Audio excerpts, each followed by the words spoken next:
up, guys? So we got this Mercedes 2021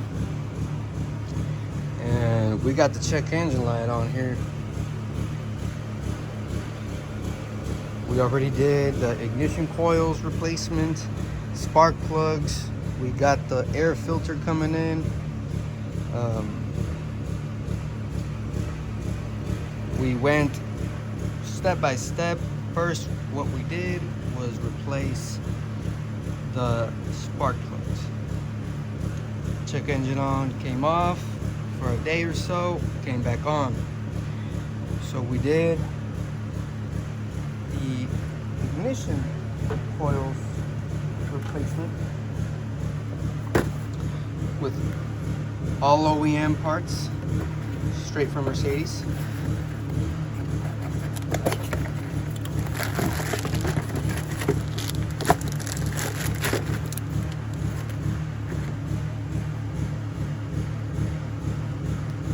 We marked them because we're gonna test them out, see if they're bad, which I'm pretty sure they're not.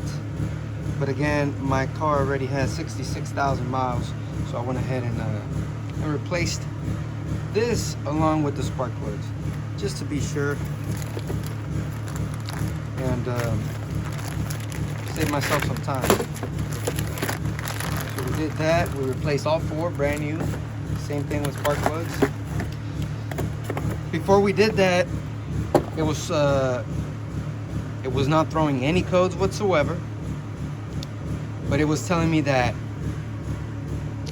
2, 3, and 4 were failing and misfiring. And so I went ahead and replaced all 4 coils, and that helped it a little bit. Got a little bit more extra power. But the check engine light did not go off, and it started rough idling. Sorry. Started doing a real bad rough idle. You could see it just by the engine sitting and idling. It was like this. So I seen that on some W213s, 2017, 2018 and down, before the new refresh style came out, they have a fuel filter that goes in the back, towards the back of the exhaust, in the bottom of the undercarriage. This one does not come with that. So for this one, you either replace the whole complete fuel pump, which comes with a filter in it, but in that case, I'm sorry, the fuel pump is not bad. The fuel pump works perfectly fine. So my next guess was the fuel injectors, but it's kind of rare that 2, 3, and 4 would be failing all at the same time. So therefore, there was only one guess. Again, these cars don't come with an EGR bulb. So maybe the other older models, I'm not too sure on that, but maybe the older models do. In this case, this one does not. So this one comes with, and I'm pretty sure that all other models do not have it as well, because they also come with the same high pressure fuel valve.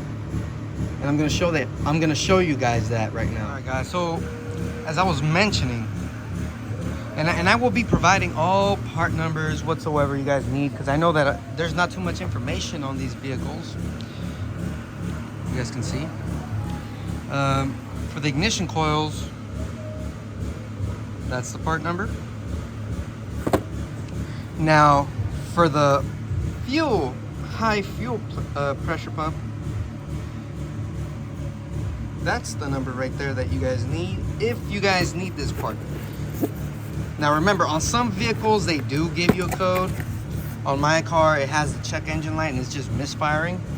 But it's misfiring because, again, if this is not providing the correct amount of pressure for the fuel system to function correctly, then it's gonna throw you a code that you're having a misfire on either one cylinders. And it would only do that because there's not enough air to fuel combustion in the chambers for detonation, or however you want to say. So if these fuel injectors are not receiving the proper fuel to provide to the injectors, and again, it's very rare that all three injectors would be failing at the same time. So the only proper, or in my thought, would be the high pressure fuel pump, which is here.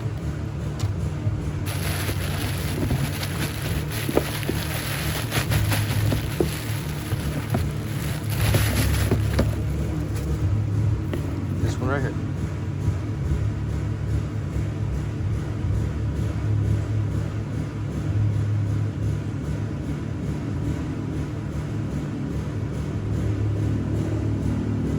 Now, I'm not too sure if you could find these aftermarket or not, but I know that in some areas it could be cheaper or it could be more expensive. So this is where I got my part at, and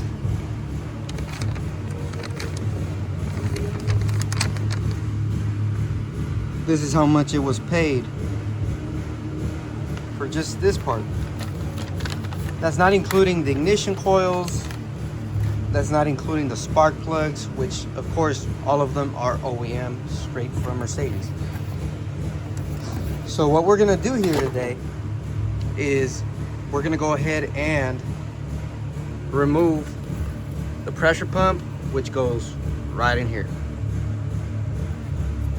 See? That's what we're gonna be doing today. Stay with me, guys. Let's see if we can get this vehicle fixed and running the right way that it should be, because rough idle and misfires, it's a headache. Stay with me. All right, so in order to remove this part right here, we got some T20 screws right here. We got to remove one here, one there, and then we got to remove this with a standard half, a long one, to unscrew it. See that? Comes out. Make sure you know where you put your parts at, that way you don't lose them.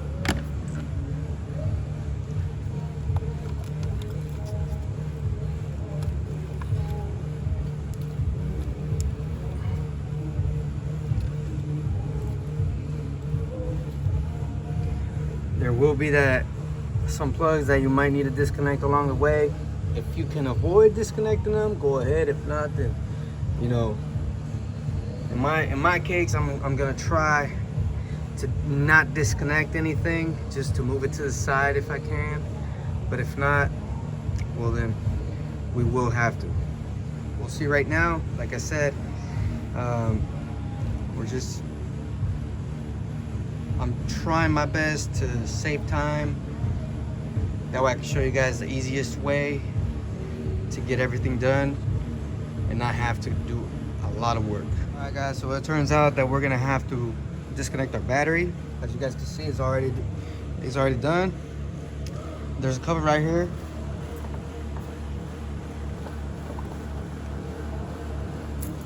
Which goes like this. These two tabs you remove, you can't take off the cover.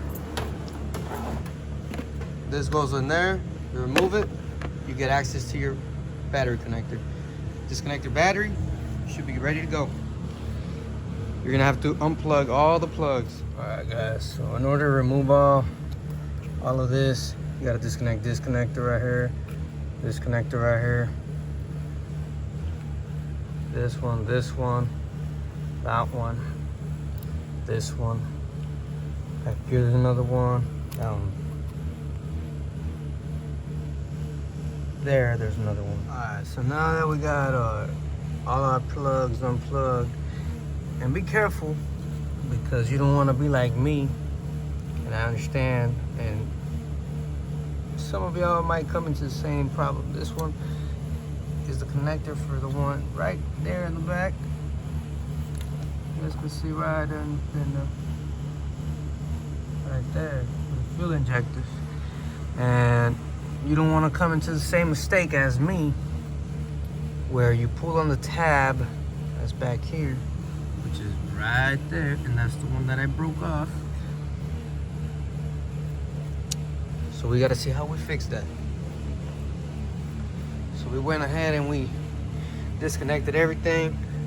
You guys can see all the plugs, everything that goes all up in here, and it's so that you guys can reach that and that, so that we could remove the pressure pump. You're gonna have to unscrew that valve right there that goes into the injectors. So let me show you. So I previously mentioned you gotta take out these T20s. In this case, I got the size for you. You're gonna be using a T45. You guys see right there, T45. It's gonna have two at the top, which I've already removed, and then right up in here, you guys can see them. I went ahead and loosed them up already. If you got the T20 wrenches, go ahead. If you don't, this would work just fine. This is the one I'm using to remove that. Just like so, it comes out. You see that? So on this right here, this hose, when removing it from right here, it links up to right there, and it goes down, just so the oil can go back in. It broke off. Be careful, as they are brittle depending on the age of your car. On mine, for example, it's already brittle and it broke off easily. So now I gotta go buy this and replace it. Now, as for here, just a little cover, you got access to the high pressure pump. As you guys can see as well, also T20s, T5s, whatever you want to call them, same thing. You go ahead and loosen up your valves and you replace. Don't forget about losing them.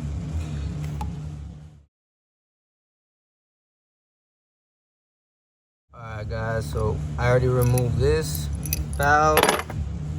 You guys see right there. For that size, you're gonna need 3/4 wrench. It's just snug right on there. You guys can see right here. See that? That's what you need. I already got my screws loose.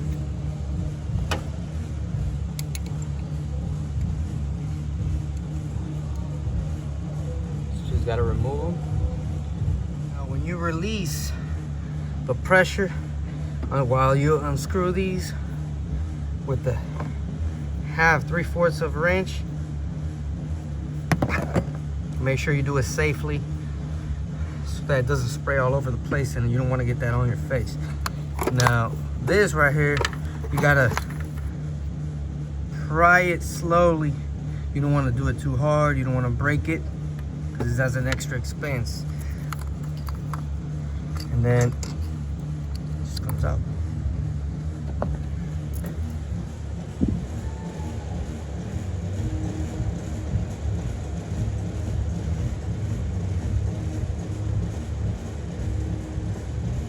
That's the part. What we got now is that we installed our new high pressure pump and we're already assembling everything back. This is tightened up already. As for our hose that broke, we went ahead, instead of going waiting for Tuesday to come because Labor Day is coming, we went ahead and went to AutoZone and bought ourselves 2 feet of hose, and we're gonna annex, or basically just connect it between the other hose with a small extension that we got right there. And it's, let me see here, it's pretty tight. So that's what we want, so that we can install the other piece onto where it goes. And hopefully we don't have to replace it, because I'm not too sure how far back down it goes. And if it does fail for me, then I'll just go ahead and just buy the OEM part for it and just reinstall it. You know, just because I want to get this car running. And so now we already went ahead, we tightened up everything. Everything's well tightened up. Remember, 3/4 is the wrench that will be going there. Just making sure it's nice and tight.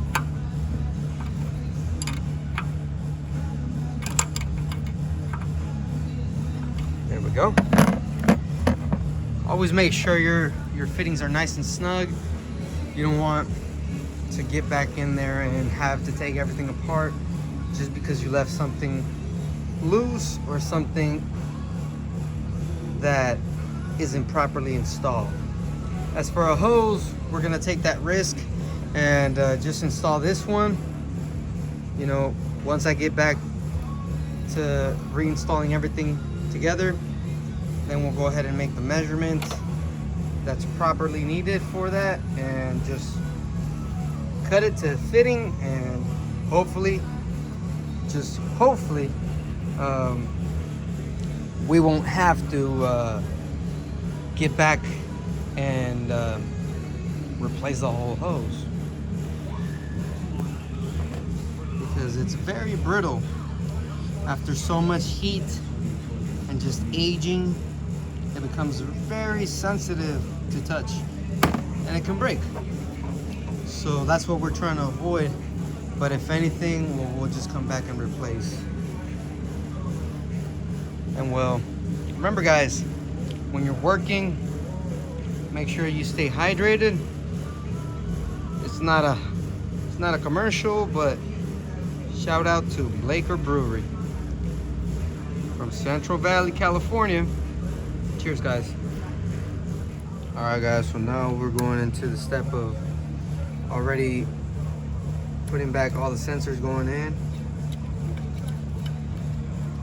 Making sure everything goes back to its place.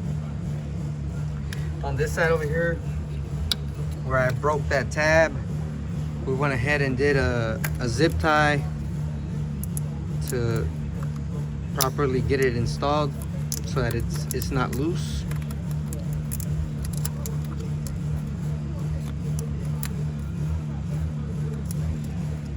So we got everything assembled back together. Remember, make sure you follow step by step. Make sure that once you connect everything back together, everything is well connected before even proceeding to connecting back your battery. because that can lead to another failing code. Once you do that, you simply want to put your cap on.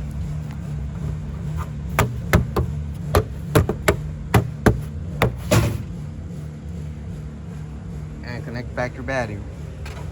Once you got everything settled in, make sure you turn on your car. Make sure there's no leaks.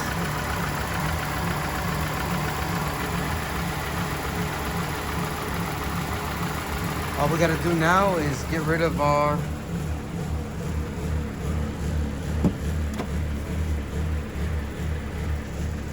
check engine light. If you guys got a scanner, you go ahead and do that. If not, you can drive it around, make sure that everything runs properly. If not, then you go back to what's next. Fuel injectors. All right, guys, thanks for watching.